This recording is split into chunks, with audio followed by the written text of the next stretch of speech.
जब पाकिस्तान ने उर्दू भाषा को ईस्ट पाकिस्तान में लागू करने का इम्पोजिशन करने का कोशिश किया तो वहाँ के स्थानीय लोगों ने कहा नहीं, हम बंगाली हैं, हम बांग्ला बोलेंगे, हम बांग्ला में लिखेंगे, हम पाकिस्तान का उर्दू भाषा को मानते नहीं हैं।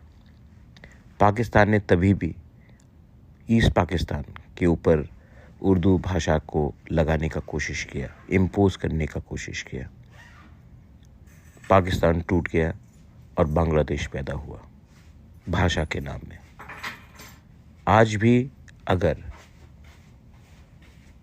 हमारे तिप्रासा लैंग्वेज में कोई भी हो, तिप्रासा लैंग्वेज को अगर हमारे मर्जी के खिलाफ आप लोग इम्पोज करोगे तो इतिहास गवाह है कि जब जब भाषा को दबाने की कोशिश किया गया, जब जब हमारे ऊपर हमारा अधिकार छीनकर किसी और भाषा को हमारे ऊपर थोपने की कोशिश की गई, तब तब देश टूटा है। और जो लोग पावर में हैं उनको समझना चाहिए कि भाषा एक बहुत सेंसिटिव मैटर होता है और हमें अपना लैंग्वेज, अपना स्क्रिप्ट डिसाइड करने का अधिकार है। ये और अधिकार किसी और के पास नहीं है।